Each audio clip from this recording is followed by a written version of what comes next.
So, ఇప్పుడు మనం ఒక చిన్న ప్రోగ్రామ్ చూద్దాం. ఈ ప్రోగ్రామ్ ఇన్‌పుట్ ఏంటి అంటే ఒక స్ట్రింగ్ అనమాట. బేసిక్‌గా ఈ స్ట్రింగ్‌ని మనం తీసుకొని, ఈ స్ట్రింగ్‌లో ఉన్న ఎలిమెంట్స్‌ని మనం స్ప్లిట్ ఔట్ చేసి, ఏవైతే ఈక్వల్‌గా ఉన్నాయో సీక్వెన్స్‌లో వాటిని ఒక గ్రూప్‌గా డివైడ్ చేస్తాం అనమాట. సో, ఇది మన ప్రాబ్లమ్ స్టేట్‌మెంట్. దీన్నెలా సాల్వ్ చేస్తామనేది ఒకసారి ఆలోచిస్తారా? Okay folks. ఇప్పుడు మనం దీని సొల్యూషన్‌ని డిస్కస్ చేద్దాం. బేసిక్‌గా నేనేం చేస్తాను అంటే ఈ ఈ గివెన్ స్ట్రింగ్‌ని ఒక వేరియబుల్‌లో తీసుకున్నాను. That is nothing but something like STR equals to ఆ స్ట్రింగ్ అని తీసుకున్నాను. ఇప్పుడు ఈ పర్టిక్యులర్ స్ట్రింగ్‌ని నేనేం చేస్తాను అంటే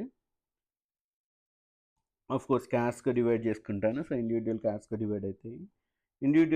క్యార్స్‌గా డివైడ్ అయిన తర్వాత ఈ అర్రే మీద నేను చంక్ వైల్ అని ఒక ఇటరేటర్ ఉంది మనకి. ఆ చంక్ వైల్‌ని యూజ్ చేస్తాను. ఈ చంక్ వైల్‌లో ఏం చేస్తాను అంటే బేసిక్‌గా ఈ చంక్ వైల్ అనే ఇటరేటర్ ఏం చేసిద్ది అంటే ఒక కండిషన్ బేసిస్ మీద గ్రూప్ చేసిద్ది గివెన్ అర్రేని. సో, ఇక్కడ కండిషన్ ఏం స్పెసిఫై చేస్తాను అంటే యాంపర్సెంటైల్ కోలన్ ఈక్వల్ టు అని కండిషన్ స్పెసిఫై చేస్తాను. సో, ఇప్పుడు ఇది స్పెసిఫై చేసినప్పుడు బేసిక్‌గా ఈక్వల్ టు అన్న కండిషన్ ట్రూ అయిన వాటికి మనం చంక్ చేసిద్దనమాట సీక్వెన్స్‌లో.